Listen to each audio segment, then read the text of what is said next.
Balalık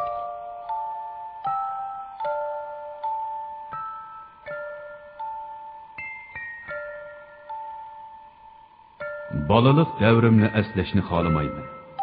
Chunki balalık devrim balalarga xos bo'lmagan kechirimchilar bilan to'lgan. Gerçi yavoylik va logiksizlik bilan to'lgan balalık devrimni qaytarib kelish qo'limdan kelmasa-mu, ota-onamning jumladan atrofimdagi kishilarning orzu istaklarining men izlangan yashash usuli emasligidan gumonlanish tamoman qo'limdan keldi. Hayotimni oddiylashtirish uchun tirishgan sari uni murakkablashtirib oldim.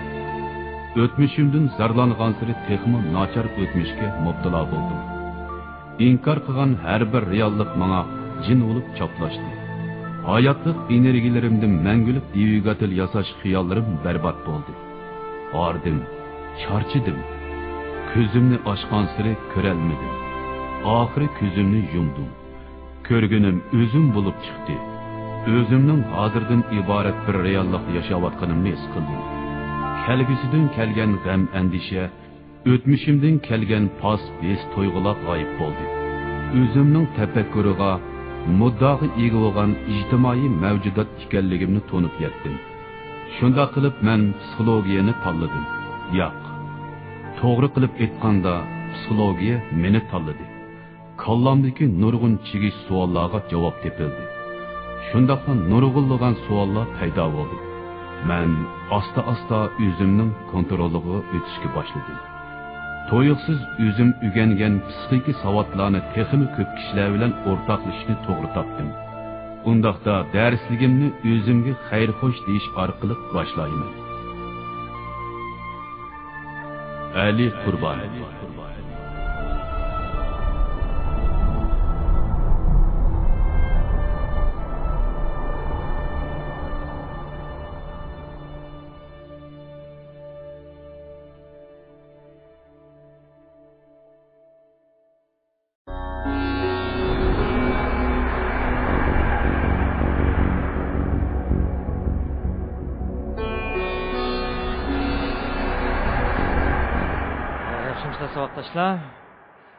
Bugün benim sizlarga so'zlamoqchi bo'lganim psixologiyadagi qilmishizmchilik nazariyasi, qilmishizmchilik nazariyasi.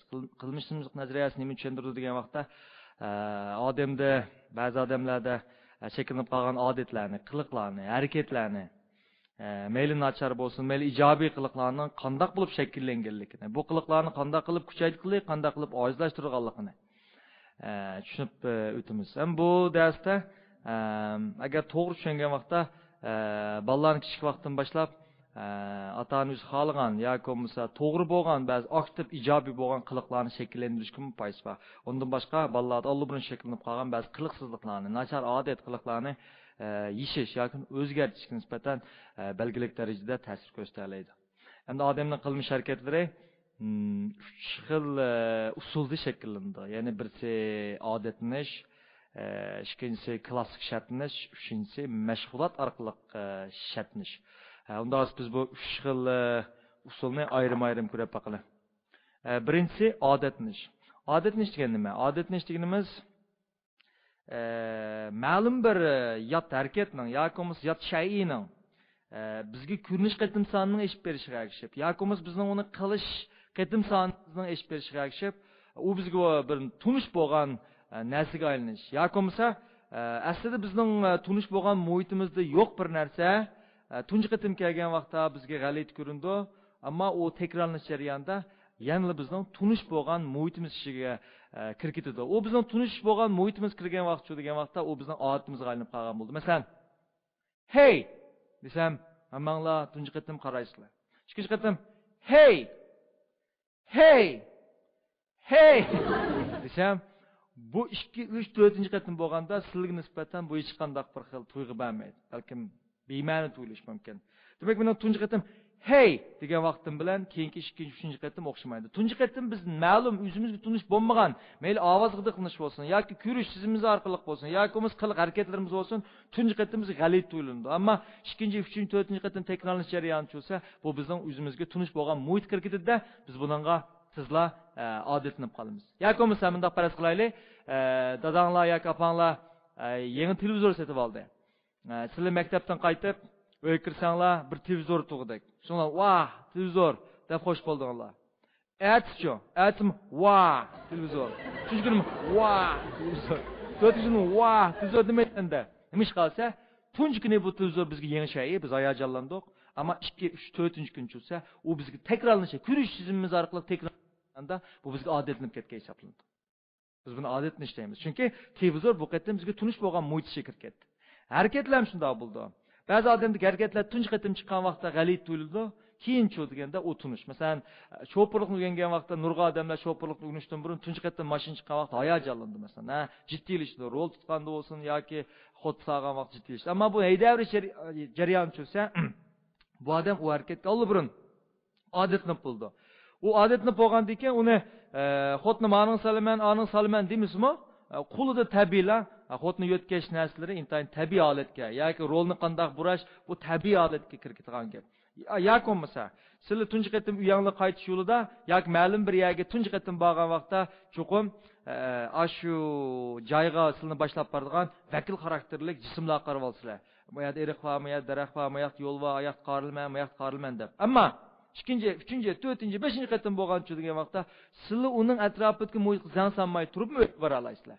Boshqa narsani xiyol qilib turib bora olasizlar. Nima ish qilsa, bu takrorlanish jarayonida atrofdagi shay olib sizlarga tunish bo'lgan muhit qaynab ketgan. Undan buni biz turmushimizdan qanday xiyolimiz deymiz. Biz bolalarni hal qilaylik. Bir ota-ona balasiga bir chayliq o'yinchi qilib berdi. Bu bal degan shundoq o'ynaydi. Hech nima bilan kari yo'q. Tomoq yemay o'ynaydi. Ertasi o'ynash mumkin, o'g'illiki. Ama 4, 5, 6 kunlarcha bu o'yinchiqni ya tashlatish mumkin yoki o'ynamas mumkin. Nima ish qilsa, bola tunji qatim bu o'yinchiq ko'rgan vaqtda uningga tunish bo'lgan muhitda bunday o'yinchiq bo'lmaganligi uchun bola bir xil hayajonlandi. Ammo 2, 3, 4 qatim bo'lsa bu o'yinchiq uning allibirun o'zining muhit ishiga kirib ketganligi uchun buningdan hech qanday hayajonlanmaydi. Shunga bu xil odatni hech qanday narsa bo'lsa, tunji qatim bu yot narsa, ammo takror jarayonda bizga o'xshash muhit kirib ketgan. Unda arayallar o'tirisidagi munosabat qanday bo'ldi? Har qanday arayalning hamda to'y qilish jarayonida u tunji qatim ko'rishgan vaqtda yoki dastlabki mezgillarda intayin bir xil bir-birisiga nisbatan qizg'in muhabbat yoki hissiyot ichida yashaydi. Nima ish qilsa? Chunki ayollar bir-birisiga nisbatan tunji qatim o'xshamagan muhitda.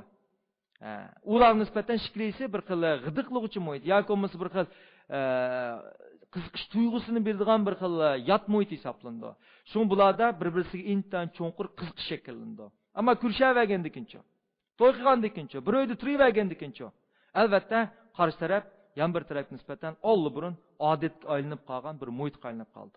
Bunday vaqtlarda bularda hissiyotning tuvallishi bu tabiiy ahvol hisoblanadi. Shunday bo'lgan ayollar bu nuqtani tushunmaganlik uchun ba'zi ayollar masalan yo'ldashim burunqidek muomala qilmaydigan bo'ldi, burunqidek qizg'in muomala qilmaydigan bo'ldi deb o'ylaydi. Amaliyotda bu psixologiyadagi bu bir yuzlanish, bu bir tabiiy taraqqiyot bo'ladi.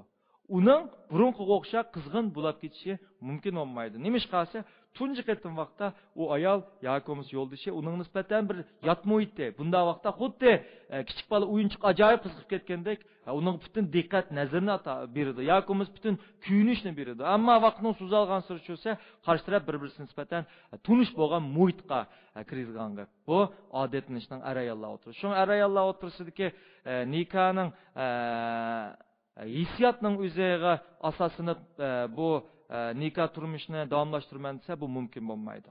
Hissiyot orqali nikoh qurilishi mumkin, ammo mas'uliyat orqali bu nikoh eng oxir davomlashadi. Hargiz hissiyot orqali men davomlashtirman desa, bunday nikohlarning ko'pinchisi cho'qim belgili darajada qiyinchilikqa yoki tushunmaslik yuz bergan gap. Biz buni odatni deymiz, odatlanish deymiz.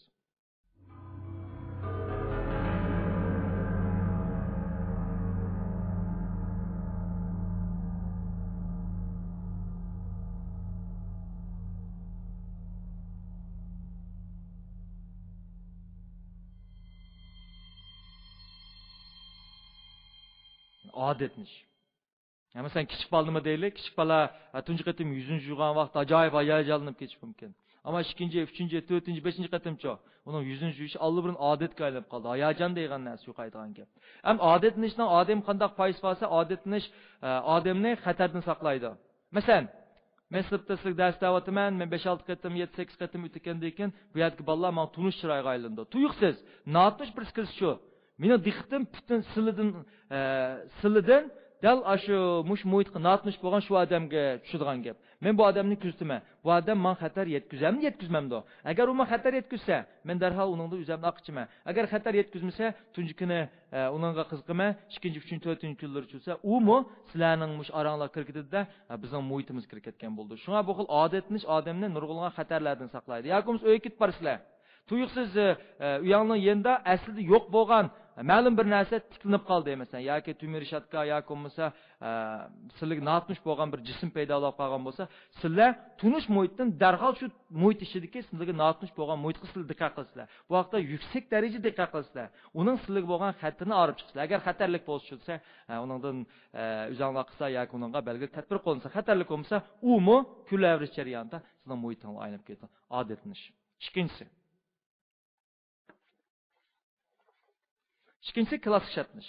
Hem de klassik şartlanışta biz ekran qarab bakaylı. Ekranda diqqat qilsak,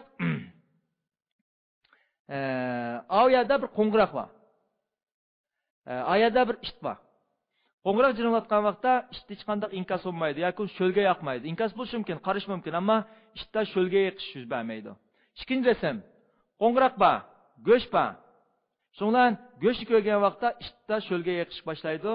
Qo'ng'iroq jiringlatimiz Şondan go'shtni ko'rib, ishda sho'lga yiqish yuz berdi. Biroq bu go'sht bilan biz qo'ng'iroqni birlashtirib etdik. Ikkinchi, uchinchi, to'rtinchi qatim qildik. Eng oxirgi rasmda cho'lsa, go'shtni olib etiblar, qo'ng'iroq jiringlatdik, ishda sho'lga yiqishga boshladi. Biz buni klassik shartlash deymiz. Yana bir qatim deyman, ha. Avval qo'ng'iroq jiringlatgan, ishda hech qanday sho'lga yaslanmagan. Ammo ikkinchi, uchinchi, to'rtinchi qatim biz qo'ng'iroqni nim bilan birlashtirdik degan vaqtda go'sht bilan birlashtirdik. Ya'ni go'shtni qo'ydik, sho'lga yoqdik, qo'ng'iroq jiringlatdik, go'shtni qo'ydik, qo'ng'iroq jiringlatdik, go'shtni qo'ydik, qo'ng'iroq jiringlatdik. Eng oxirgi cho'si go'shtni olib etib qo'ng'iroq jiringlatsak, ishda sho'lga yiqish boshladi. Unda esa ishdan sho'lga naqizatgan narsa qo'ng'iroqmi yoki go'shtmi degan vaqtda amaliyoti go'sht. Go'sht bevosita g'idiqlovchi hisoblanadi. Ammo vaqtli g'idiqlovchi qaysi desa qo'ng'iroq. Eng oxirida go'shtni olib etsekmi, ishda sho'lga yiqish boshladi. Biz buni klassik shartlash deymiz. Buni psixolog Ivan Pavlo tajriba etib bo'lgan. Shunga bu xil tajribani, bu xil shartlanishni biz nimalarga yo'tkab tushundiramiz degan vaqtda odamlarda shakllanib qolgan ma'lum narsalardan qo'rqish. Ma'lum narsalarni yaxshi ko'radigan, ma'lum narsalardan bezor bo'lish odatlarini biz klassik shartlanish orqali tushundiramiz. Unda buni qanday tushundiramiz? Unda esa ishning bu xil tajribasi cho'qim yodingda bo'lsin. Men buni yili boshqa narsalarga yo'tkayman. Unda men bir qatim so'rayman sizdan. Bevosita g'idiqlovchi qo'ng'iroqmi, go'shtmi? Bu yerda bevosita g'idiqlovchi albatta nima? Go'sht, to'g'ri? Vaqtli g'idiqlovchi bo'lsa qo'ng'iroq. Ammo vaqtning o'tishi bilan nima shartlandi desa qo'ng'iroq shartlanib qoldi. Shunga go'shtni olib etsakmi, qo'ng'iroq jiringlatsakmi, ishda sho'lga yiqish boshladi. Unda esa biz ikkinchi rasm ko'rib boqaylik, ha? Buni psixolog Torundayk etgan bir tajriba. Ya'ni kichik robot tajribasi deb qaraymiz. Kichik robot tajribasi qanday qilib berilgan desa, kichik robotga anati chiroyli to'shqandan birini qo'ygan. Tunji qatim robot to'shqanni ko'rgan vaqtda to'shqonga bir xil amroq bo'lib qolgan. Uni qo'rqash hissiyoti yuz bermagan. Ammo to'shqanni ko'rsatgan vaqtda Torundayk qanday qilgan desa, buvoqning oqiga chiqib, bolqi bilan metal qilgan. Jang'ida ovoz chiqargan. Chunki insonning tug'ma qo'rqishi birsi ullik ovozdan tug'ma qo'rqaydi, ham birsi qo'ldan siyrilib chiqib ketishdan qo'rqaydi. Bu tug'ma qo'rqash hamdir. Ham birsi jilondan tug'ma qo'rqaydi. Qolgan narsadan qo'rqashdan shartlanib qolgan deb qaraymiz. Unda bo'lsa, Robert to'shqanni ko'rdi. Bolqilar metal urildi. Robot yana to'shqanni ko'rdi, metal bilan bolqi urildi, ullik ovoz qo'rqdi. Eng oxirida bolqilar metal urmay turiblar, to'shqanni ko'rsatsa, Robertda qo'rqash yuz berdi. Bu qatim garchi ovoz bo'lmasimi? Uni bevosita qo'rqash sezimini keltirib chiqarayotgan metal bilan bolqini urgan vaqtiki bu xil bevos g'idiqlovchi bo'lmasimi? To'shqanni ko'rib qo'rqib ketgan. Unda biz o'ylab boqaylik, Robertning o'qishini keltirib chiqarayotgan narsa haqiqatanda bolqimi yoki bo'lmasa to'shqanmi degan amaliyoti bolqa bevosita keltirib chiqaruvchi. Vosita keltirib chiqarish qaysi esa to'shqan. Biroq keyin bundaq narsaning 3-4 qatim takrorlanishi oqisida garchi ovozni anglamasmi, kichik Robertda qo'rqash paydo bo'lgan. Tushundingizmi? Yaxshi. Unda men buni mundaq tushuntirib qo'yay. Ba'zi bolalarda lag'men yemasi shakllanib qolgan bo'lishi mumkin. Lag'menni ko'rsalam bearam bo'lgan. Biz buni psixikada mundaq tushuntira olamiz. Masalan, bu bola bir kun lag'men yeyotdi. Yatqanda atanız qattiq urushib ketdi, yoki bo'lmasa varanchurun qildi, ovoz chiqdi. Chunki ullik ovoz har qanday vaqtda kishilarga bir xil vahima, qo'rqinchni tug'im paydo qildi. Lag'may yatdi, atanız urushib ketdi. Lag'may yatdi, atanız urushib ketdi. Keyin atanız bo'lmasimi, urushmasimi, bu balda lag'may esa biyaram bilash yoki qo'qash paydo bo'ldi. Qo'qash gerçi bivos qo'qab ketmasmi, lag'man deblam. Ammo uningda lag'mandan bizar bo'lish shaklda. Yoki bu balam suiqashyapti. Tuyuqsiz atanız urushdi. Ikkinchi kun suiqashgandim atanız urushib qolgan bo'lsa, unda olsa bu balda keyincha nimadan bizar bo'lish kelib chiqish mumkin esa, bir o'qitish qo'yamdi. Yoki yana biz misol keltiraylik. Nurg'un bolalarning nima ishqa kitob ko'rishni yaxshi ko'rmasligi. Kitobni ko'rsa besh og'riydi, kitobni ko'rsa besh og'riydi, kitobni ko'rsa uningda biyaramlik his qiladi. Yoki sinf qibasi biyaramlik his qildi. Bu qanday ahvoldan yuz berdi? Biz buni bunday tushuntiramiz. Bir bola kitob ko'ratib, ma'lum narsani tushunmadi. Tushunmagan vaqtda bu bolani o'qituvchisi yoki bo'lmasa ota-onasi tilgan bo'lsa, ayblagan bo'lsa, "Mushuni bilmadingmi?" dedi. Kitob. "Mushuni bilmadingmi?" dedi. Bu bir odamni ayblashning o'zi odam biyaramlik tuyg'u paydo qiladi. Bu bola ota-onasining ayblashini kitob bilan bog'lab oldi. Mana shu aytgan vaqtda, "Ma kitob qo'ng'iroq hisoblandi." Ota-onasining ayblishi bevosita uni biyaramlik paydo qilyotdi. Kitob paydo qilmagan dastlabda. Uni biyaram paydo bo'ldi. Qo'ng'iroqning o'rnida nima bo'lsa kitob. Kitobni ko'rdi, biyaram bo'ldi. Kitobni ko'rdi, tilidi, kitobni ko'rdi, tilidi. Keyin bu bolaning ota-onasi tillamagan taqdirdimi? Kitobni ko'rganda biyaramlik kelib chiqdi. Shuna bolalarning o'qish qizg'inligini kim yo'qlaydi desa, mana shunda ayblashlar. Shuna bolalarning asli o'qish qizg'inligini tushuntirish orqali bilganda qiziqadi. Agar u bilmagan vaqtda ayblangan shu kundan tortibla bola qachonda kitobni ko'rsa, xuddiliqi qo'ng'iroqchasi ishdan sho'lga yoqqandek, bola kitobni ko'rsa biyaramlik to'y paydo bo'ldi. Ya'ni ba'zi ayollarning yoki erlarning uyga kirish xushi yo'q. Uyga kirsa biyaram bo'ldi. Uyga kirsa biyaram bo'ldi. Uyga kirsa uning bir xil g'alati nima deb qo'ymas bizarlik tuyg'usi paydo bo'ldi. Bu nereden kelib chiqdi? Buni muhit orqali shartnish deymiz. Muhit orqali shartnish degani nima? Masalan, siz bir uyga kirdingiz, bir ayol uyga kirdi, yo'ldoshi uni bilan urushib qoldi. Ko'ngli biyaram bo'ldi. Biroq bu vaqtda bevas biyaramlik keltirayotgan nima bo'lsa, yo'ldoshi. Ammo bu ayol shu uyda muhit qaraydi. Televizor qaraydi, turus qaraydi, qaramayman deb qarama. Chunki u ko'zini jumbilab urushmaydi da yo'lchilar. Urushdi, ko'zi muhitni ko'rdi, urushdi, ko'zi muhitni ko'rdi, urushdi, ko'zi muhitni ko'rdi.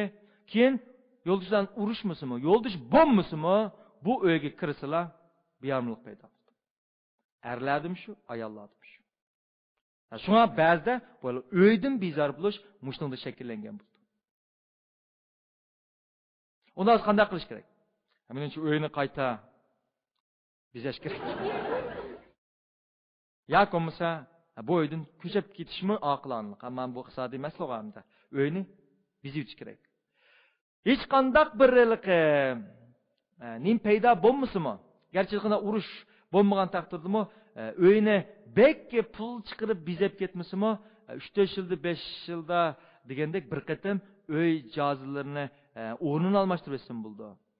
Agar iqtisodiyot bo'lsa, oz pul xarjlab har xil shaklda chiqarib etsin bo'ldi. Chunki bu orqali aql shartlashni yo'q qilib etgan bo'ldi. Yoki bo'lmasa odatnish dedik-ku bayatın. Odatnishdiligi kuna vagandikin qizg'inlik qolma dedik. Buningmi foydasi bo'ldi. Chunki bu xil odatnishdimi odam bir xil zerkish paydo bo'ldi. Ma'qul klass shartnish tursa biyaramlik shakllandi. Biyaramlik shakllangan vaqtda men bayatın dedim, bu o'yini ancha-muncha o'zgartirib etsa, balki mashinanga belgilik darajada foydasi bo'lishi mumkin. Klassik shartlash deymiz. Yana biz shu tezya teatrlarini misol tezya ilonlarini misol qilsam. Bir intayin güzel bir artist qo'lda ma'lum bir ichimlikni yoki suvni danglab chiqdi. Chiqqandan keyin tomoshabinlar suvni ko'rdi, u chiroyli kelishgan artistni ko'rdi. Güzel narsani har qanday odamda dopamin qo'zg'aydi. Ya'ni uning bir xil intilishni paydo qiladi. Tushunalmi? Suvni ko'rsatdi, uningda xushal tuyg'u paydo bo'ldi. Suvni ko'rsatdi, xushal tuyg'u paydo bo'ldi. Suvni ko'rsatdi, xushal tuyg'u paydo bo'ldi. Televizorda. Endi bu odam tallavozga kirgan vaqtda biz u artist uningga suvni ko'rsatib ma'nilang demaydi. Ammo shu suvni ko'rgan vaqtlar, o setivog'chi xaridada darhol elqi go'zal tuyg'u paydo bo'ldi. dopamin qo'zg'aldi. Dopamin o'zi ashna ol deydigan bir tildiraydigan. Suni ko'rgan vaqtda xuddiliqa ishning sho'lga yoqqandek, ishlarning sho'lga yoqdi ekan. Amaliyot uning sho'lgini oqizayotgan narsa u ichimlik emas. Balki mash artist yakum sva kasal. Demak bu ilonda eng ko'p uchraydigan. Shunga ilonlarning ko'pincha ko'rsak, nəhayət kilishgan odamlarni yoki kilishgan manzillarni chiqarish orqali o mahsulotga shu xaridorni bir xil shartlashni olib boradi. Bu ilon san'atda ishlatilgan usullar. Shuni aytamsizlar, biz bunday ekanmiz klassik shartlash deb ataymiz. Undan sonra klassik shartlashning yaxshilag'im shartligi bo'lamdi. Masalan, bir balni tug'malda kitobga yaxshi ko'radigan yoki muzikaga yaxshi ko'radigan yoki bo'lmasa va hokazolar. Bo'ladi. Odamning tug'mi yaxshi ko'rgan narsalari va odamning tug'mi yaxshi ko'rgan narsalardan nima desa, birsi shu tatliq narsani tug'mi yaxshi ko'rdi. Yana birsi odatda yeyishni tug'mi yaxshi ko'rdi. Yeyishni tug'mi huzur berdi odamlarga. Mush orqali shartlashib qolsak bo'ldi. Masalan, bir kichik bala ana masalan kichik balani imtiyotgan vaqtda Aşnağa kitap o'qib bersa, yoki muzika olib bersa, yoki ashning ko'zi ko'sib turib shu narsalarni, ash bola huzurlangan narsaga, a narsani ko'sib bersa, har qatim balki ash bola kitobni ko'rgan vaqtda uningda dasbida opsini emgan vaqtdagi ash tuyg'u paydo bo'lishi mumkin. Yoki bo'lmasa g'arb ishlatadigan kitob qiliqi asal sutib qo'yish orqali bola asalni yalavurdi, ammo yalash jarayonida kitobni ko'rdi. Asalni yalavurdi, kitobni ko'rdi. Asalni yalavurdi, kitobni ko'rdi. Keyin bola kitobni ko'rgan vaqtda nima shakllansa, asalni yegan vaqtga yaxshi tuyg'u paydo bo'ldi. Bu orqali bolalardagi klassik shartlash orqali biz ba'zi yaxshi qiliqlarni tug'malda, tug'ma inkas bo'yicha shakllantirsak bo'ldi.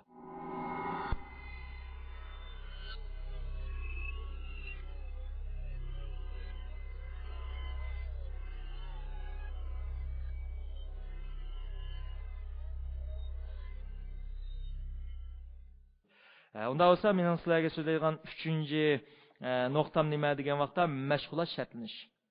Ama bu mashg'ulot shartlanish oldingi qisqiga qaraganda texmi muhim. Chunki bu biz maqsadga olda ba'zi qiliqlarni shakllantirishda bu bek muhim narsa. Asal diqqatingizni yig'imsanglar, ma'nosiga nisbatan sal qiyib ketishi yuz berishi mumkin. Unda olsa mashg'ulot shartlashni deyishdan burun men tuvandagi ma tajribani, Chashqanning tajribasini misol qilay. Chashqan tajribasida B.F. Skinner etpagan bu tecrübeni. Bu tecrübede bir çaşkanını qapasga sulab qo'ygan. Bu qapasning ichida ma'lum bir kunupka var. Kunupkadan birisi var. Bu kunupkani bassalar qapasning ichiga irimchikka tushdi. Shundan tunji qatim chashqanni bu qapas sulib etgan vaqtda chashqan har xil harakatlarni qilgan. Yili bu yang usib baqqan, yili u yang usib baqqan, yili oqib usib baqqan, yili tatlab baqqan, yili chiqirab baqqan, ammo tasoddifiy mush harakatlarning ichida tasoddifiy şu oldin qo'li kunupkaga tekitib qolganda irimchik chiqqan. Tasoddifiy inkas. Shundan chashqanning mush irimchikni yeb bo'lgandan keyin bu kunupkani 5 qatim sanishib ketgan. Demak u hamda bayatinqi chiqirash, yoki aynaklarga tushish, yoki yalan tatlash harakatlarining hammasi shallanib, to'xtamay kunupkani 5 inkasi kuchib ketgan. Ya'ni maqsadlik besib boshlagan. Ondan sonra tunji qatim chashqan kunupkani tasoddifiy besib qoldi. Ammo bu tasoddifiy harakatda, tasoddifiy inkasda u tuyuqsiz so'g'at qilishib qoldi. Yoki bo'lmasa ma'lum bir suyunchiga kirishib qoldi. Shu suyunchiga kirishgandan tortiblar bu boshqa harakatlarni tashlab, to'xtamay kunupki besish harakatini oshirib etdi. Undan sonra endi qaysi qonun barliq keldi desa, ifkt qonuni yoki unum qonuni, ya'ni odamlar shug'ullanayotgan harakatlarning ichida yoki hayvonlar shug'ullanayotgan harakatlarning ichida ma'lum harakat uningga ma'lum bir tasoddifiy harakat, ma'lum bir harakati uningga mukofot berib qolsa, yoki shuningdan huzurlanib qolsa, yoki shuningdan suyunchi kirishib qolsa, mayli odam yoki hayvonning bu harakatni qilish qatim soni ishib ketadi. Masalan, bir kala mo'ridi. Mo'riganda uningga alab yoki bidibadi. Shuningdan bu kalada mo'rash ishib ketish mumkin. Demak, u tasoddifiy harakat qilgan, bidibadi kuchib ketdi. Ikkinchi qatimliq mo'rishi tasoddifiy emas, maqsadlik elib berildi. Biz buni nima deymiz desa, biz buni mashg'ulot orqali shartlash deymiz. Shu atamsizlar, ya'ni ma'lum odam bir ishlarni qilib boqdi, uningga ma'lum narsa berdi. Yoki bir odam u yanda sayli qilib ketib bordi. Tuyuqsiz yo'lning ma'lum yerdan 5 koy pul tep bağan bolsa. O belkim aşağını 2-3 qitim, yani oyunu bitiş mümkün. Aslı tasattifi kitib qalgan, amma o 5 koy uçrab qaldı. Bu vaqtda onun hareketi küçülüp ketdi. Demek ikinci qitim onun uyak berişi maqsadlik inkos qilinib ketdi. Şuna iftiqonun degan nima esa, biz qilayotgan harakatlarning ichida, tasattif harakatlarning ichida ma'lum biridan biz huzur ep qalsaq, o chaqda biz shu harakatni davomlashtirish qitim sonimiz oshadi. Aksiya, ma'lum harakatlarimizdan biz ziyon qushtirsak, yoki bo'lmasa azoblansak, yoki ma'lum bir harakatdan biz ma'lum bir jazo qushtirgan bo'lsak, bu harakatni qilish qitim sonimiz tuvalishi mumkin. Onda esa ballar kuchayli biz. Bir bal uchun unda bo'lsa, bala degan nurg'o'shlarni qiladi, ilonni qipaqidi, ilmoni qipaqidi, ilni qipaqimishamiz tasaddibiy harakatlar. Ammo bala buning ichidagi ma'lum harakatdan suyunchi kirishib qolsa, xushal bo'lib qolsa, bu harakatni to'xtamay qiladi. Unda esa ballarning eng xushal bo'ladigan suyunchi zot nima? U hargizmi qiliqvagan alab yoki chashqonlarga irimchik bo'lmas mumkin. Unda esa balining bu qiliqini kuchaytiradigan bekte qilishing kerak ekan. Balning bu harakatini kuchaytiradigan suyunchi mukofot zot nima? Ota-onaning diqqati. Ota-ona balining qaysi harakatiga diqqat qilsa, uning shu harakati kuchayib ketadi. Bu mundaq bir qisqarlik holatini yuz berdi. Masalan, mening bir navrakamning bir balasi bor. Bu balasi to'xtamay, tokning nima deb qo'yamiz? Video chatliq tok sanjiydigan yaga qo'lini bu tokbaga tiqib oladi menda. Bu tiqqan vaqtda men ota-onalar o'zini uydagilarning hammasi, ota-onasi voy deb uning yoniga berib, uni tillab ketadi. Ammo u to'xtamay bu harakatni qiladi. Tillaydi. Ammo u yanlam qilaverdi. Tillisimi qiladi. U qachonda fursat topsa qo'lini shu tokbayaga sanjib oladi. Unda bo'lsa, bu 2 yoshlik bola, 2 yoshga kirdi. 2 yoshlik bolaning bu harakatini nim kuchaytirib bordi bo'lsa, ota-onaning uningga diqqat og'dirganligi uning xushallik beradi.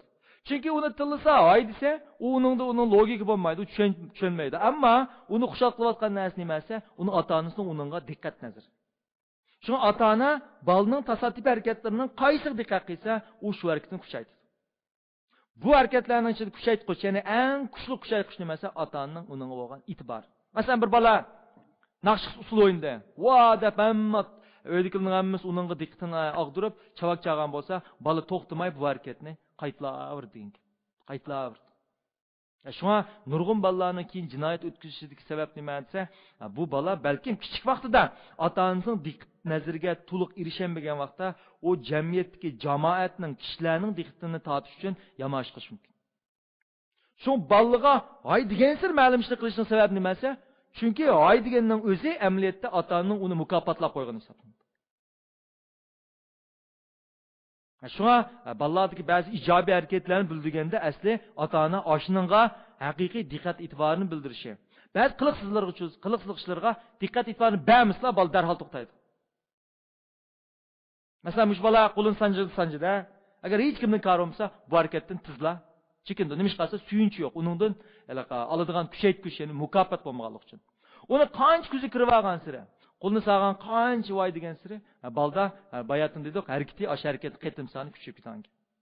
Shunga men bayatimni deb ketdim, bolalarning qaysi harakatini kuchaytmoqchi bo'lsa, ota-ona shu harakatga e'tibor berish kerak.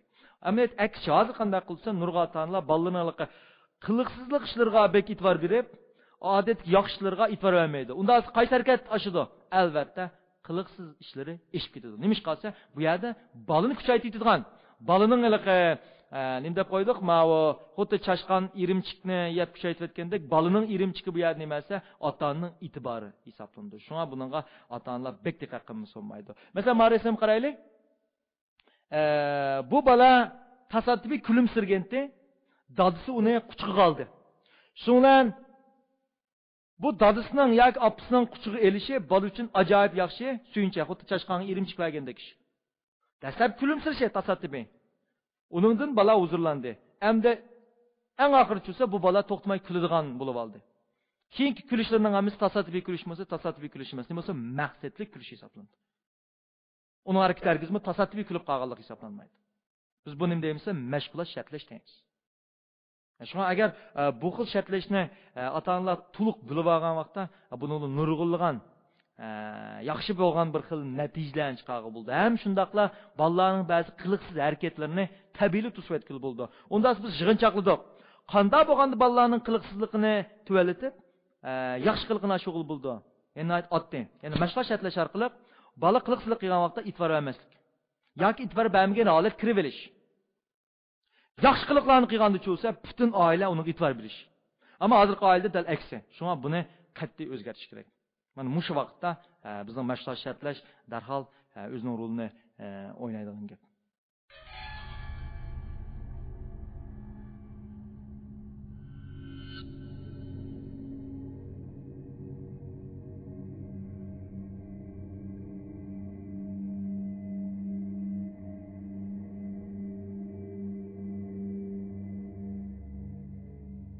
Ondan sonra mashg'ulot shartlashda biz nimani o'tirib qo'ydik desa, tasoddifiy ma'lum harakatni kuchaytirib etgan vaqtda, ya'ni ma'lum suyuncha yoki huzur yoki mukofotlarni kuchaytirib etganda bu harakatning 101 qatim sonini oshirganligini bildik. Unda bo'lsa, o tasoddifiy harakat qilmoqchi.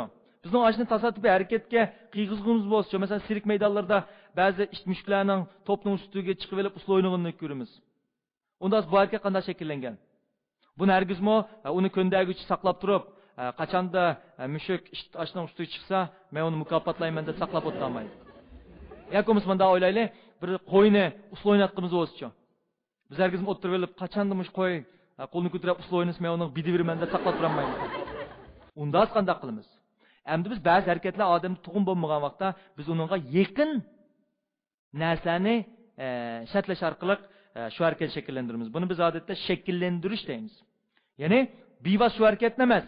Shu harakatga yaqin harakatlarni to'xtamay kuchaytgan vaqtda suyunchi berish orqali.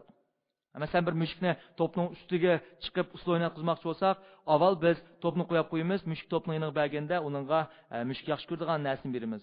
Undan keyin bag'ansi shu xil taraqqiy qildirib, eng oxirida mushuk aningdan keyin to'pning ustida o'ynagan vaqtda aningdagi uningga mukofot berish so'roq orqali uni shakllantirib. Yoki bo'lmasa bir bola kichik bir 2 yosh buvoqni sizlar to'nglatqini echib, sut botolkasini akkilish harakatini o'rgatmoqchi bo'lsangiz qanday qilsizlar? Hargizmi saqlab turib, qachondimush balam tasaddibiy to'nglatqini echib, sut botolkasini akkasa, ondan meni quchoqlab yoki bo'lmasa uni chavoq chelib, uningdagi rag'batlantirman deb o'tirolmaysizlar. Chunki u degan unda tasaddibiy harakatning yuz berishi bek tez to'xtaydi. Unda qanday qilib bu 2 yoshlik bolani yoki shuni echib, uning sut botolkasini yoki bo'lmasa ma'lum narsani akkasini shakllantiramiz. Buning uchun biz ashning yaqin harakatlarni, masalan, avval bala to'nglatqini yeniga borgan bo'lsa, uni chavoq chalamiz yoki bo'lmasa uni rag'batlantiramiz. Andan keyin u to'nglatqini tasaddibiy echishni, andan keyin ochgandan keyin to'nglatqidagi sutni olishni, demak, borgansiri shu harakatga yaqinlashtirib, andan keyin bu xil harakatlarni shakllantirsak bo'ldi. Bu hamda ko'pincha sirk maydonidagi kundugishlarning ko'pincha qo'llanadigan harakatlar hisoblanadi. Masalan, bir bolani kitob o'qishga kichik vaqtdan boshlab qandoq masalan shakllantiramiz? Qanday qilib shunday mashg'ulot orqali shakllantiramiz? Birsi, balkim bu bolaga kitoblarni tashlab berish orqali kitobni tutib qolsam, o kitob tutgan aman, uning diqqat e'tiborimizni berish yoki uningga mukofotlash orqali kitobni tutganlik uchun huzurlantirishimiz kerak. Shuning bilan bu bolada ba'zi kitobni tutishga bo'lgan ishtiyoq paydo bo'ldi. Andan keyin u tasaddibiy kitob tutgan keyin chuqum echib baqidi. Ochgandan keyin ochqinni rag'batlantirish orqali, andan keyin o'qishni orqali. Demak, mush asta ash harakatga, ya'ni kitob o'qish bütün hareketni saqlab o'tmay, shu harakatga yaqin bo'lgan harakatlarni kuchaytirish orqali yoki bo'lmasa mukofotlash suyunchi orqali bu harakatlarni shakllantiramiz. Unda hozir nurg'unning kallasi mundaq bir tuyg'u paydo bo'ldi. Balkim nurg'un ota-onalarmi mundaq bir o'ylashi mumkin. Unda esa bolamizni yaxshini qilsa mukofotlasak ham bo'ldi-ku deyish mumkin. Ammo men bu mukofot bo'ldi, biroq buni men tafsiliy tushuntirishim kerak. Qanday mukofotlash, qanday jazolash, qanday vaqtida mukofotlangan ish eng kuchli bo'ldi, qanday eng ojiz bo'ldi, men buni deb ketishim kerak. Birinchidan, men bayatın dedim, bolalarga nisbatan eng cho'ng mukofot kichik vaqtida ota-onaning e'tibori. Ya'ni ota-ona nimaga bolaga qancha e'tibor bersa, shu harakat qo'zg'aladi, kuchayib ketadi, qaysi e'tibor bermasa, shu harakatni ojizlashtiradi. İkinchidan, uningdan cho'ngroq bo'lgan bolalar uchun 4-5 yosh, 6-7 yosh bularmi shunda? Endi ba'zida biz bularga mayli pul orqali yoki bo'lmasa ma'lum narsa orqali mukofotlashqimi biz majbur bo'lib qolamiz. Demek mahsulot orqali shartlashni mushun taraqqiyot ostida biz mukofotlash va jazolashni bundaq 4 xil usulga bo'lib o'tamiz. Birinchisi nima degan vaqtda birinchisi pilos mukofotlash. Bir odam pilos mukofotlash degan nimasi uning berish orqali mukofotlashni biz buni pilos orqali mukofotlash deymiz. Minus orqali mukofotlash degan nimasi uning yukini elib o'tish orqali, bir narsa elib o'tish orqali mukofotlash. Masalan, jinoyatchining qo'ldagi ko'zini elib etgan bo'lsa, uni minus mukofotladik. Ya'ni mukofotlash yukini. yoki biz bir kalining ustidagi 5-6 tag'ani elib etgan bo'lsak, u yeniklaydi. Biz buni minus mukofotlash deymiz. Pilos jazolash esa tan jazosini ko'rsatadi. Tan jazosi asosiyatdan berish orqali jazolashni biz tan jazosi deymiz. yoki bo'lmasa uningga ma'lum ishni qil, uni qil, buni qil deb yuklash orqali jazolash, pilos jazolash. Minus jazolash bo'lsa, uning bahonasini elib olish orqali. Masalan, bolalarni ma'lum qilib qilgan bo'lsa, sen birga uydan taloq chiqmaysan deb, uning erkinligini, bir kunlik erkinligini elib olish orqali. yoki ma'lum odam jinoyat o'tkazgan bo'lsa, uning 20 yillik yoki 30 yillik erkinligini elib olish orqali jazolashni biz nima deymiz? Minus jazolash deymiz. Unda olsa buning qaysi eng unumli, qaysi eng unumsiz buni diqqat qilaylik. Biz bir narsani analiz qilaylik, savatdoshlar. Mashg'ulot shartlashning asosliq shu harakatni tasoddifiy qildi-ku bir odam. Kuchaytirib chiqqan narsa nima bo'lsa, ashning erishgan suyunchisi. Unda bu suyunchi erishning 3 xil usuli bo'ldi. Qanday 3 xil usul bo'ldi degan vaqtda, har qitim shu harakatni qilsa suyunchiga erishib qilish. Masalan, bir bola har qitim bir ishni qilsa, uni chavak chaldik, har qitim qilsa chavak chaldik, har qitim. Biz buni odatda uzluksiz mukofotlash usuli deymiz. Uzluksiz mukofotlash degan nimasi? Ma'lum harakat qachon yuz bersa, shu vaqt kuchaytirib qo'yish, shu vaqtda mukofotlab turish. Bu xil uzluksiz mukofotlash deymiz. Uzluksiz mukofotlashning aloyiq nimasi? Shu harakatni tiz shakllantirishga foydasi bor. Ojizlik nima degan vaqtda uzun davomlashmaydi. Ikkinchisi qarallik mukofotlash. Qarallik mukofotlash degan nimasi? Ma'lum harakat 3 qatim qildi, 3 qatimda bir, yana 3 qatimda bir, yana 3 qatimda bir. Bu xil mukofotlash usulini yoki bu xil kuchaytirish usulini. Hamda ma'o Biyevskiylar buni tilga olgan vaqtda kuchaytirish deb olgan. Hamda men sizlarga tushunish bo'lsin, mukofotlash deb oldim. Mana harakatni kuchaytirish. Bu xil qarallik mukofotlashning aloyiq nima degan vaqtda buning shakllanishi sal osti bo'ladi oldiga qaraganda. Ammo davomlashi oldiga qaraganda uzunroq bo'ldi.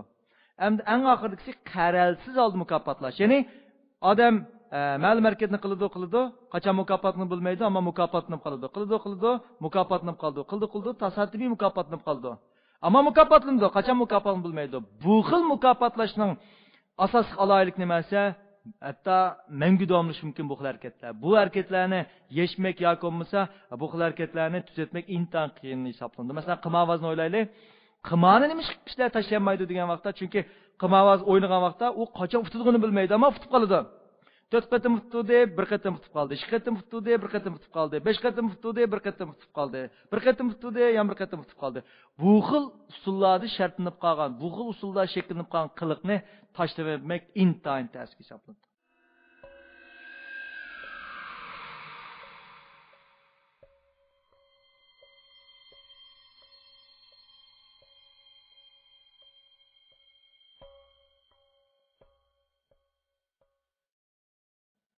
Şuna ballar mukofotlaşda, un özlüksiz mukofotlash dasbida yaxshilik turgan bilan, keyin bu xil mukofotlash darhol aks ta'sir berdi. Masalan, bir misol ko'rsatsam, bir buvoy bor ekan, bu buvoyning o'zi yolg'iz yashaydi ekan bu buvoy.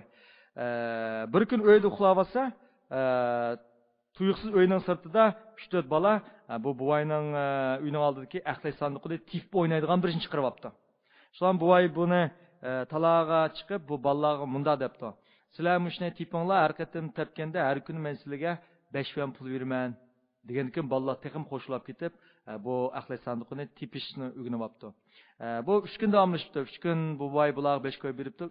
4-kuni kelgan vaqtda bu boy chiqib, hozir iqtisodim sal nachar, shunsilarga 5 qo'y bermay 2 qo'y berib turay. Tip biringlar degandan bolalar sal xapulabdi buningga. Shunda bo'lsa-mu bo'pti 2 qo'y bo'lgandan keyin, yana tip turildi deb, bu yana bu harakatni davomlashtiribdi. 3-kun shu deganda buvoy chiqib, "Ballalarim, meni qo'lim hozir shunda qisqa pul bermaydigandek turma, xapolmaysizmi axlat sandiqni bekorlik tip bersanglar" degandikan, bu balla nima deb biz bekorlik tip ekanmiz deblar, bu axlat sandiqni tip sharkitini to'xtatdi. Demak, ballarni bu xil to'xtamay mukofotlaganda qanday pozitiv natija kelib chiqadi bo'lsa, bolalarning asli qizg'inligi, asli bir narsani yaxshi ko'rtaydi. Masalan, top o'ynashni asli yaxshi ko'rdi, aqliy sandiqni tepishni asli yaxshi ko'rdi. Biroq pulni ko'rgan vaqtda, mukofotning o'zi bu yaxshi ko'radigan u yonni xizmatga aylantirib qo'ygan. Shuna bu mukofot azayganda bola buningdan tabiiyla chekinib ketadigan ahvollar shakllandi. Shuna bolalarning ma'lum qizg'inligi nimish mukofot orqali to'lab ketdi, chunki bu mukofotni bergan vaqtda bu bola ishni o'z qizg'inligidan emas, mukofot uchun qildigan bo'lib qoldi. Qachon mukofot to'xtasa, bola shu vaqtda to'xtaydi. Chunki bir ota-onaning bir bolani mangu mukofotlashi o mumkin emas.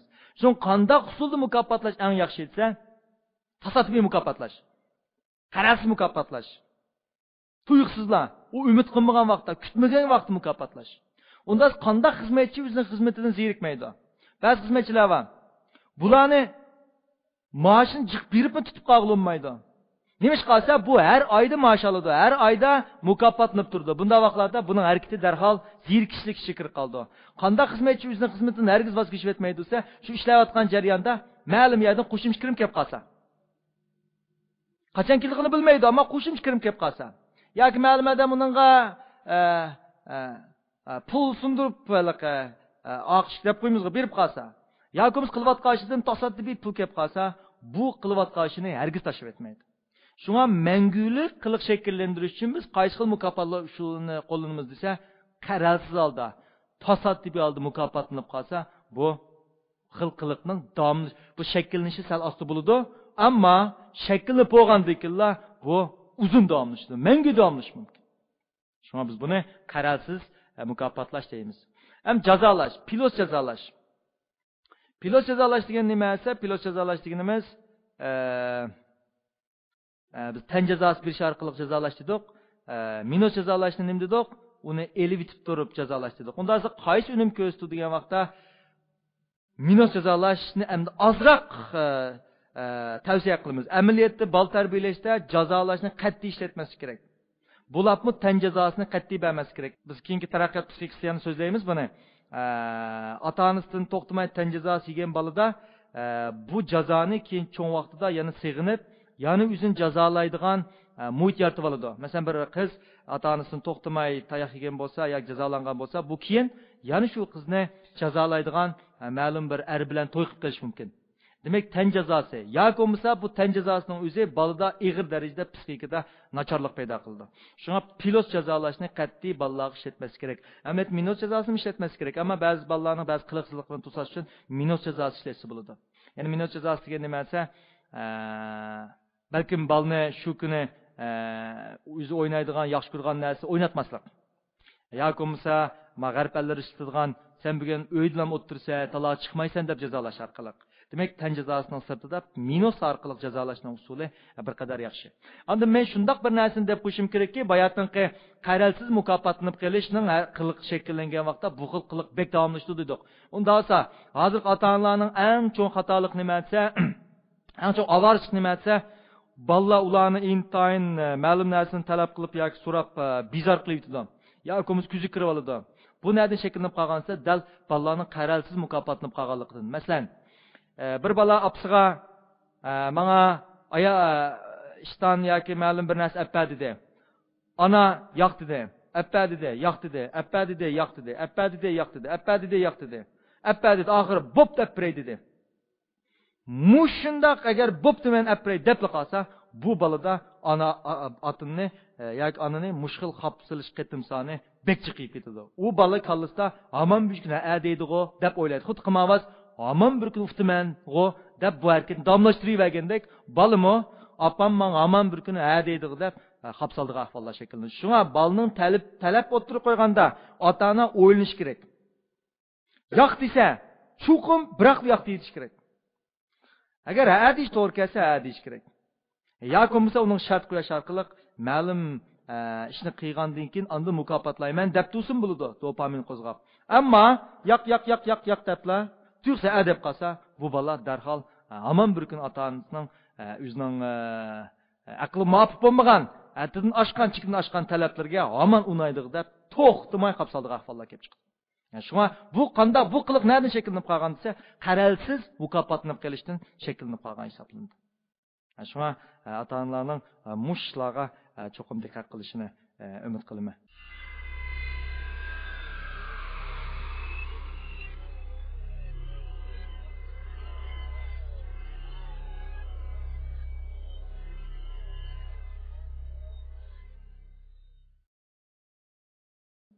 Unda olsa dersimiz müşahede tugaydi. Unda so'raydigan savolinglar bo'lsa, so'rasanglar-da.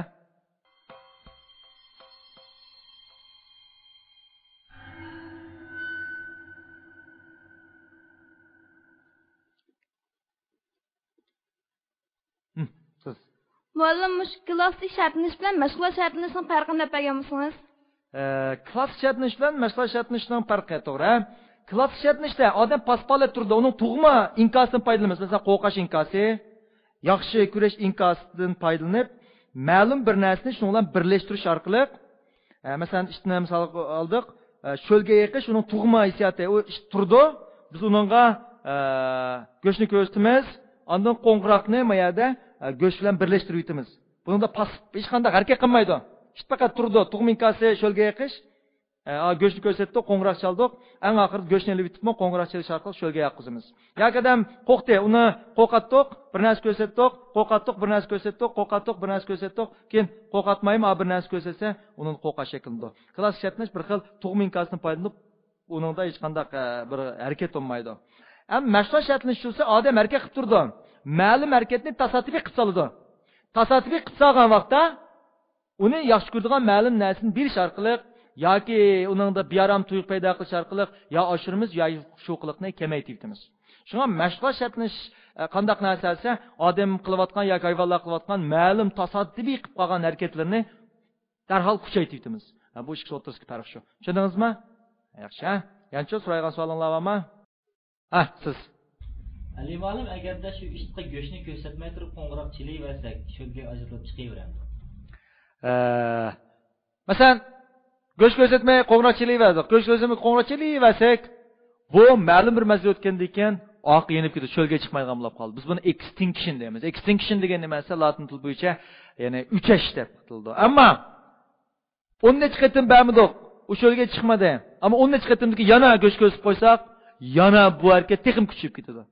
Shunga qaralsiz mukofotlash bu ajoyib uzun mezgilga paylaydigan bir xil qiliq shakllantirish. Masalan, bir bolni siz kampit berdingiz, yaxshi yedingiz, kampit berdingiz, yaxshi yedingiz, kampit berdingiz, yaxshi yedingiz, kampit berdingiz, yaxshi yedingiz. Keyin kampit bermay yaxshi bolda xushallik paydo bo'ldi. Yaxshi yedingiz, xushallik paydo bo'ldi.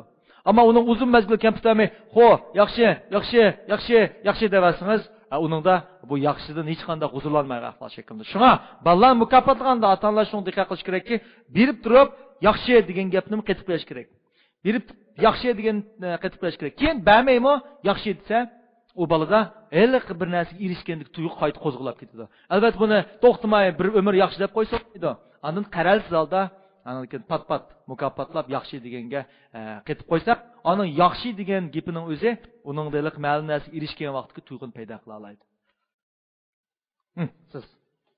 Alimal musha zahar, aroq degandek xumor qiladigan narsalarni xumor bo'lib qilishim uchun shartlash orqali tushundirgan bo'ladimi? Bo'ldi. Masalan siz aytgan, bu xil zahar buyumlari, heroin, morfin, yoki kokain, nisha qatorliq bu xil buyumlarning o'rtaq aloyiq nimasi odam badanda og'riq sezimini yo'qotish. Masalan bir odam buni iste'mol vaqtda og'riq sezim, nervi sezimi tuvallab ketadi.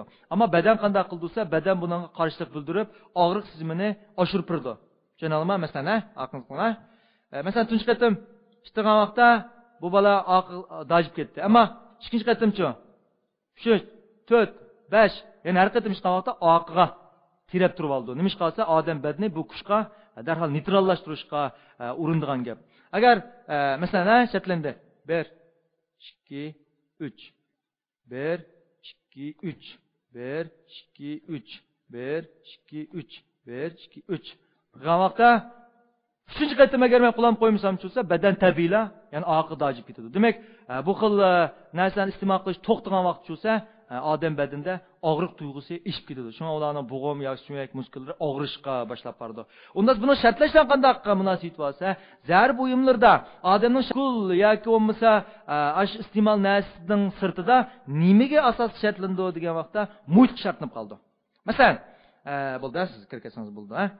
Masalan, bir zar iste'mol qilgan odam zarni o'zining shu uyda iste'mol qildi, uni iste'mol qildi, muhitni ko'rdi, iste'mol qildi, muhitni ko'rdi, iste'mol qildi, muhitni ko'rdi.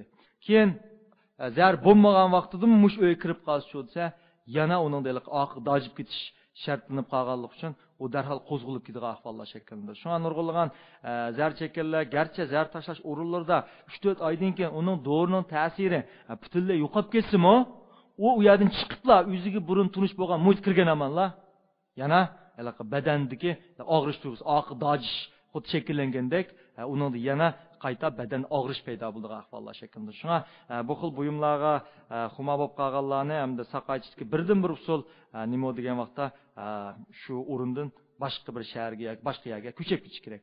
U cho'qim o'ziga tunish bo'lgan shu muhit, shu zarlarni iste'mol qilgan vaqtga do'stlari, ko'rinishlar, anandan keyin shu daldaraqlardan tortib hech qaysi uning ko'rinmagan vaqtda balkim buningda azroq tashlash umidi bo'ldi. Albatta bu yangi muhitda cho'qim o ko'ni muhit qaraganda uning xuma holati pasayishga boshlaydi. Masalan, Vyetnam urushida Amerika askarlari Vyetnam borgan vaqtda nurg'un askarlar zar xuma bo'lib qolgan. Ammo yurtga qaytgan bo'lsa asosiyatimiz tashib etilgan. Nimish qilsa, ma'qul muhitda shartlanib qoldi. Muhit kirganda qo'zg'aldi, muhit kirganda qo'zg'aldi, boshqa muhit kelgan cho'zganda yo'qolib ketgan. Shu nurg'un yoshlarning zar iste'mol qilib hayotning qurbon bo'lishining ko'pinchisi qanday yerda yuz berdi bo'lsa, o'zi iste'mol qilgan yerdan boshqa bir muhit iste'mol qilib qolgan vaqtda dori miqdori uningga nisbatan ig'ir kelib ham shu yerda hayotining og'irliq ahvollar shakllandi. Shunga birdan bir umid nima deganda ko'chib ketish. Undas bo'ladi. Bugungi darsimiz mushahada bo'lsin. Hammaning anglab berganiga rahmat. Xo'sh.